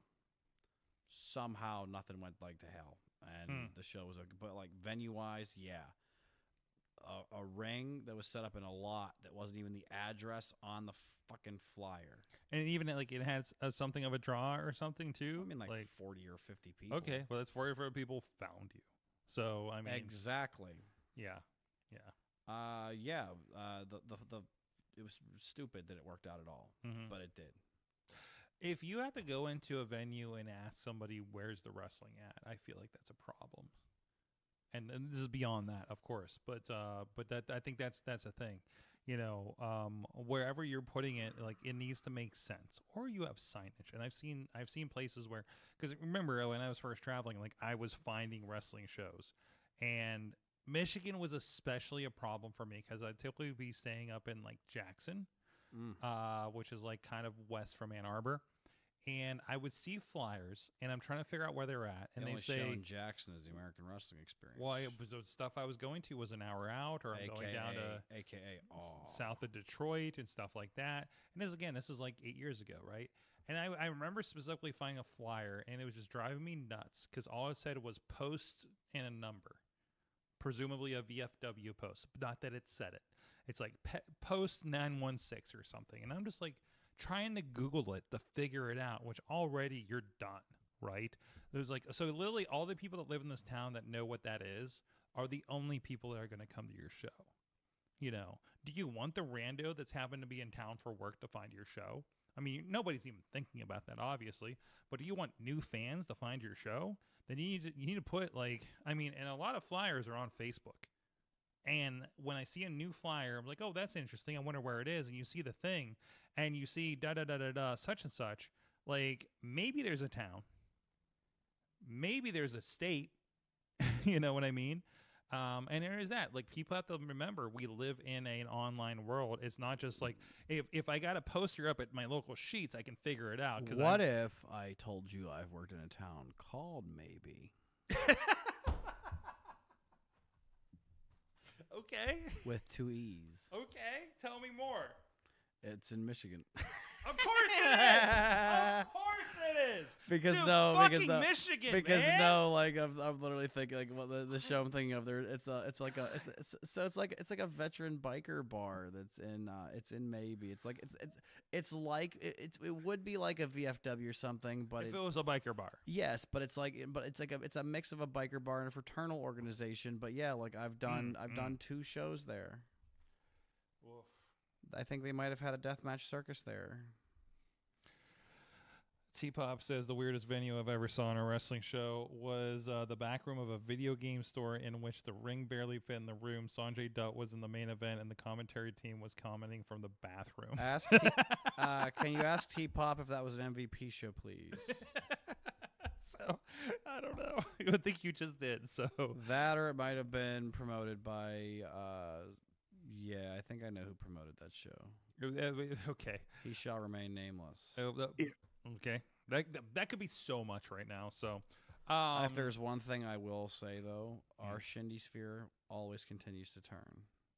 And our bottom of the barrel is significantly worse than most of other people's bottom of the barrel. Really? Oh, yeah. You're talking about the southwestern Pennsylvania shindy-ness. Now, a southwestern Pennsylvania shindy is a special kind of shindy. Tell me more. What makes it so special? The closest thing you have to a shindy in Michigan is just a poorly run promotion. Okay. Because there's no... And we're talking about these quote-unquote shindies. When we're talking about that, we're talking about Western Pennsylvania. This is a state where you do have to have a license commission thing. Are we talking about companies that do not do that in particular? Well, you know, what Jim Cornette would call your outlaw mud shows. Yeah. What was it called? I accidentally got booked on a boxing show that I found out was one of those. And they call it like I think they call it bare knuckle something. I don't know what it was called. I forget who was booking me, but we were having these conversations. Did they have some kind of musical acts to throw the commission off? I don't know. Not that I'm aware of. We didn't get that far, and then it got canceled like a week out. And I remember conversations later was like, oh, you know, that was like, I think they call it like a smoke room show or something like that. So like boxing has their own terminology compared to what wrestling does when that's the mud shows or something like that. So well, it's just boxing's a little classier. Yes, so it's the cigar room show, if you will, as right? opposed to, you know, meth-filled backyard. Confirmed that was an MVP show. 20 people crammed in a room, and we had to stand right up against the wall, even fit in the room. I don't know anything about MVP other than for the record, legend. Because I'm the man, Senor Iguana just got a whole brand new bag, baby. Because I just correctly predicted that. I mean, you know, when it goes out. So, like, you talk about the bottom of the... What is the... Fuck, let's shoot. You know, what is that bottom of the barrel here? Like, is it... I know, like, one of the issues that I hear is, like, untrained wrestlers. I feel like this should be on Patreon, but we're here. Now, I wouldn't say necessarily untrained. Okay. It's more... That's the complaint I usually hear. It's the quality of training. Okay. It's... Okay, now, unfortunately, this comes with being, you know, I know, like, you know, I had said probably one of the last few times that we're in a golden age, right? Yeah. Well, the unfortunate part, that's the best part is, you know, in a golden age is great. The top is great. Everybody's making money. There's good wrestling everywhere. But unfortunately, that also means that there is a much greater amount of people practicing the craft than normal, right? And that means that a lot of guys who necessarily, like, they may be good wrestlers, but they don't necessarily have the acumen or the teaching skills to, you know, to train guys who can actually, you know, work. And that's when you get, like, you know, like that's you get a lot of guys like that, or you get a lot of guys who maybe they fell out with their school after a little bit, and like it just didn't, you know, and they just never went back, and they never went and trained anywhere else. And that's a natural reaction to like, I'm gonna go over here where I can still do this. You know, I remember talking to somebody who was running what I think amounted to one of these shows, and he literally just said to me, "I just want a place all my friends can wrestle," you know, kind of thing. And it was like, I was like, kind of loved it because it was dead ball wrestling. It was pretty terrible, and I kind of like terrible wrestling every once in a while. So I was supporting that idea. So, which is not good, to be honest. But still, you know, that's a natural proclivity, you know, because if you're shut out of the golden part of the age, you know, you still want to do it, right? Whether it's the right or not to do it. So, and that's where that figuring you have the arguments of, well, that brings everybody down. If that's a show that somebody sees their first show, they think that's what this is, right? So, yeah, that's true. But the trouble is like, you know, like, what are you going to do? Like, yeah, exactly. Who, you know, what, like, we already have like there's always already like enough deferring standards on what is good wrestling, right? Yes. So then, like, we further compound that by saying, okay, flip that coin.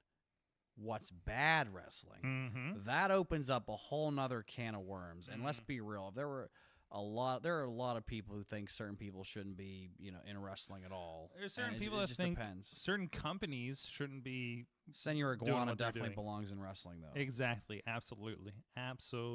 So go ahead, Riz. In that same vein as you said, I was fortunate enough to have my first indie wrestling experience for IWC. It was the Matt Hardy versus AJ Styles match. Yeah. Oh, nice. Like that was my first experience ever in independent wrestling. Period. Now, if it was one of those shindy wrestling companies, who knows? I could probably just say I'm going to stick with WWE and who knows, not go anywhere. And who knows what was running in 2005? You know. Oh God. So who knows? I'm just thankful that I had a great trainer who knew what he was doing, who was well respected by everybody in the area, and that was one last thing I had to worry about for why people wouldn't book me, because people always find a reason if they don't want to book you. Yeah, okay, that's yeah. Same. But no, because that's the one you never want you want to make sure that you get started on the right foot. You don't want to start training with somebody who might not necessarily have the best rep and set you back. But that's why I'm always be thankful for Brandon K and all the knowledge he passed on to me. So absolutely. Well, on that note, and look at that, he got me all the way to here talking with an iguana. Look at that. There you go. With an iguana on his hand and in his heart. Yes. And pizza in his stomach from our friends at Slice on Broadway, supporting Pittsburgh podcasting with the perfect pepperoni pizza. Thank you so much to the guys supporting the shows, feeding our guests and our iguanas of the Wrestling Mayhem Show. Go support them all around Pittsburgh, the greater Pittsburgh area, I suppose. So many awards on their walls. Thank you for supporting us and seeing them grow over the years as we have. SliceOnBroadway.com. And even if you're not in the area, hit up their social media. Slice_PGH, I think, in most places, and let them know that you heard about them on the Wrestling Mayhem Show, and thank them for supporting us. You would. And they do have the East Liberty location that is still the brand new one, I think, right? But I don't know if it's a brand new one. Well, They have newer since. One. That's the one that's the closest to me. I think they just opened a new one somewhere. Ooh, awesome. So yeah. So they have 6 now. They something like that. They Heck got yeah. Carnegie, East Liberty. I think up in West. Where was Christina Aguilera from? West Mifflin. Not West Mifflin. No. No, up north. Wexford. She's from Wexford. Is the old bit. I think they got a lot. I can't keep up with them anymore. I used to say them on the show, but I don't. They were at PNC Park at least until COVID, and then turnover happens. Well, pizza's still good, Caliente. man. Yeah, there you go. What? They put in Caliente. Pizza. Do not mention Caliente. We do not know. Riz. Sorry. Bad Riz. Now I'm going to have to edit that out. I know. Just bleep me out. It's fine. You'll bleep you out. So. You're triggering Senor Iguana. Yeah, you look I didn't say it was good. I didn't say Caliente was good pizza. I just said it was. Chat it was room. placed. What did you learn from wrestling this week? Can I go? Yes, for this one? please. And I'm probably gonna steal somebody's in the chat. Go for it. And Matt, I'm sorry, but Mystery Wrestling and what they're doing over there is probably one of the best concepts in independent wrestling. They don't know. The fans don't know who the participants are until they are announced. They do sketches like this, where London Lightning is now working in a factory. It was not really because he's forklift certified, but he does a lot of things that aren't really forklift certified. You also have this, and I'm glad, George, you're here for this. It is a 60-minute. I as soon as it happened, I texted Sorg because he needed to hear my excitement for this. It was a 60-minute Iron Man blinded ref match. Huh. And the finish was, it was a double count out. It was a double. Of course, nobody pinned each other, but it was a 60 minutes of just pure joy. Wink, wink, and nudge, nudge. I mean, I know this is Evil Uno's promotion already. Mm-hmm. I've seen some of the I've seen some of the cool stuff that they do. I do kind of want to use my passport more. Like next year. I got to too. I got to get up. It's sad that I haven't been to Canada. If we're gonna manifest shit, fuck it. Evil Uno, Maple give Leaf. us a call. Mystery Wrestling and Maple Leaf Pro. Both Oh my God, they're doing. I can't believe how good they look up there. So yeah, well, I mean, it's essentially what it's Canada TNA. Like Oh yeah, it is. It very much is. From the chat room, T-Pop learned that Reese Hayes. Oh, yeah. Finally showed his true colors, and now he has some nice new friends and some guy named John and Clayton King. He was on my pedestal during the first match. Reese got to work with us up in Michigan. He was such a nice kid, and everything. And what did you do to him, sir? I don't know, man. But anyways, Ponder also learned that the Fantastic Four think that they are in the New Horsemen, and the actress looks like Charlotte. So yeah, they threw up the fours there at one of the things. So, and Arn Anderson had reshared it, and also AJ Francis has balls of steel. That ladder spot. Oh gosh. He didn't break his legs. Oh my God. Oh man, he did that. And we're like analyzing it. I'm watching this, and I was like, what he did was. Why is he going leg first? So into his if you watch like I'm not gonna play it back because TNA has a history of giving me takedowns. I broke it down what I thought happened when we were watching it live. I think so. It's him and Casey Navarro, who I think had an injury going into this. At least was reported on the sponsored injury report. That I think is amazing with TNA. I feel like I'm almost like, are they like fishing for injuries? Are they making up injuries so they can do the sponsor? I want to know how that spot works, like logistically, right? So they're up on the ladder. They get pushed by the Nemesis, right? And I think he didn't think he was going to make the top rope. Like, I think he felt like he was going to get tripped up on the top rope. He leaps off the ladder. And listen, so we used to do the polar plunge on New Year's Day.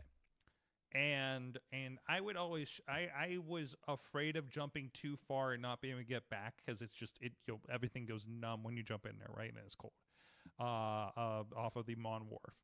And one year I jumped too shallow and slammed my hip off of the concrete because you don't know where it's at coming off of that Mon Wharf, right? And I had a giant gash on it and actually ended up getting very sick from it. So I think that's what happened. I think it was just big guy who should not be doing this. And I hope Michael Cole was watching. I want the Michael Cole commentary on this entire match, to be honest. It's going to be the most brutal thing you've ever heard. Bring back the telestrator, do the little markings. Just go put Pat McAfee on that call, too, while we're at it, right? Right? Mm-hmm. So, but either way, that's where that's at. Also, talking about Mystery Wrestling, Matt learned that the funniest thing in the world is a guy named Definitely Alive Jason Exile who died on the last Mystery Wrestling show, but still got booked in a 4-way match and just laid in the corner of the entire match because he's dead. So that's great. About that part. Antoine says it was an awesome experience to see MV Young on the panel with you for the very first time at Techo. We talked a lot. MV, he walked in, convinced the guy at the door that he was a panelist, because he showed up a half hour before the panel and then had no idea how to get to the panel. And then Photo Eric finds him, and I'm talking to Antoine. I was like, you should go get him. And then I get a message, I have an escort. I'm like, who is escorting you? And also you mean you have an escort or you have an escort? What's her name? What's her name? I'm going to get him in trouble with his girlfriend. And he shows up, and I'm just like, dude, you don't have a badge. He was like, yeah, I just kind of told him that I was a wrestler, and I was on a panel, and they believed me. So I guess I passed, we were talking about, the airport test or whatever, right? So, but yeah, so that was an interesting experience, too. So, God, I learned that I'm not the only one that hated a certain era of Monday Night Raw. I was talking on the panel about how Raw sucked. I still went and I just watched production the entire time to study it. Huh. And it was just the entire room was like, yep. You know, so it was really cool. We had about 20, 25 people in the room for the panel. And I was I got to live out a Wrestling Con panel fantasy because I watched so much Kevin Smith panels, and I've been in New York Comic Con and seen all that kind of stuff, and I just nerd. Hey, okay, wrestler referee with a that was Senor Iguana actually. Oh, okay, I got you. I see how, and yeah, so it was really fun to be like on the panel and be able to like kind of like talk with the crowd and everything like that, and call out the Gambit in the back row, and tell him his movie's going to come sooner or later, kind of thing. And there was like a cool moment where Riz, you were sitting there with me when we were getting some food before the panel, and there's a guy with a Deadpool mask on. He's got a backpack radio, and he's playing the Cody Rhodes. And you get to the whoa. We do the whoa-whos. Nobody else did the whoa, and we're like in the common area, Not true. right? Not true. Was there anybody else? I didn't see him on my side. The people we were talking to were also wrestling fans. The French, the French people with the bagels. The French people. Why were there's so many French people? Baguettes. The baguettes, yes, the baguettes. It's from a video game, Sorg. It's from Expedition 33. Okay, we talked about Claire this. Obscura. Yeah. Okay. So Expedition 33, which I played a little bit of on Game Pass. It's a video game where it was created because the guy was bored about not doing anything with Ubisoft. Okay, I didn't know the backstory. Thank you for that. This is a board game. Even... Anyways, either way, so I was like, hey, we found the 3 wrestling fans that were out there, and he was sitting beside Gambit, so it made sense. He didn't have the mask on at the time. So, I wish he did. But there was just a lot of those call out stuff, like, "Oh, are you the guy from earlier?" kind of stuff, and everything like that. So I gotta live that fantasy out. Thanks to maybe next year, Sorg. We'll put Riz on the next year panel. We can do a Mayhem Show there. It was thrown out about doing an awesome cast one too. So awesome cast. Yeah. Show? So either way, we will see where we are with that. Also tracking everybody down. Tracking everybody down to be available on the same day on a con weekend is kind of a difficult thing, Riz. So I used to try to book this kind of stuff. There's a reason why I was available, Sorg. Well, you're gonna have that you didn't know until later on. Okay, yeah. I also learned that I always forget Riz's birthday, even though he always takes time off. And then I ask him to schlep hardware for the day. And at the end of the day, Clayton King of all people tells him he shows me a message of Clayton King wishing him a happy birthday. And he's a favorite production member, so he's the reason I realized at the end of the day that it's his fucking birthday. Thank you, Clayton. I'm the worst friend. You're amazing. I am the worst friend ever. George, what did you learn from wrestling lately? I tolerate you, Clayton. All right, 2 things. Number 1, I actually really like the new Extreme Horseman logo. I saw it on the back of Brock Anderson's ring jacket on Saturday. It looks real sweet. I think it's a nice contemporary update on the 4 Horsemen thing. Maybe I'm spitting not facts, but I don't know. I like it. Number 2, I love schlocky stuff like Clowns versus Zombies, man. Like what the heck? If you haven't yet, you need to watch Showcase Showdown just for that match alone, because Clowns versus Zombies. I mean, it's literally that. It's the GCW Showcase Showdown. GCW Showcase Showdown on Triller TV right now. It's also apparently on. It's also on ICP's YouTube page. It is. The whole show. It's like almost 3 hours. It's what? Is this it? It is. Is that the show? It says Insane Clown Posse YouTube. There's no what? Already? Hold on, let me click through and make sure it's a real account. I guess. Is it the? Yeah, this is the Insane Clown Posse YouTube page, and it is on there. Oh, okay. Well, then throw that link in the chat, Sorg. I mean, yeah, I guess I gotta find it. Because now I'm gonna actually go clip some stuff from there right now when we go home. Because the women. So the women's match actually ended up being pretty good. It was really good, really star-studded 4-way. Alice Crowley defended the belt against Haley J, Rachel Armstrong, and Christina Marie. Yes. That was, and then my other match, I did a very chaotic 6-man tag involving a very stubborn door. And J.P. Grayson, Mickey Knuckles, and Willie Mack against Anthony. Or no, wait. No, I think I screwed that up. Shoot, I think it was J.P. Grayson team with Anthony Green and somebody else against. Yeah, it was crazy. Some door didn't. Oh yeah, that's the third thing. Some doors don't break. They just don't. That's it. That's it. George, referee. Yeah, go ahead. Riz. I just saw something. There's a match happening at that. I think this is the Booker T place, the House of Glory. That would be Amazing Red's place, Riz. Yes. Oh, Amazing Red. Sorry, I get confused. Reality of Wrestling is Booker T's. Oh, okay, that makes sense. The main event for their pay-per-view, one of their main shows, is Zilla Fatu versus Bully Ray for the championship. And also, Team 3D is coming back. Yes. How, like... Dude, Devon lost a lot of weight. I was watching an interview with him. I thought Devon's back was all messed up. It was, and he did DDP yoga, bro. Of course he did. He did DDP. Man, stuff will save your life. DDP is a fucking DDP is the patron saint of professional wrestling. Is where we're at with that. So, yep. I mean, not even professional wrestling. Just like he did.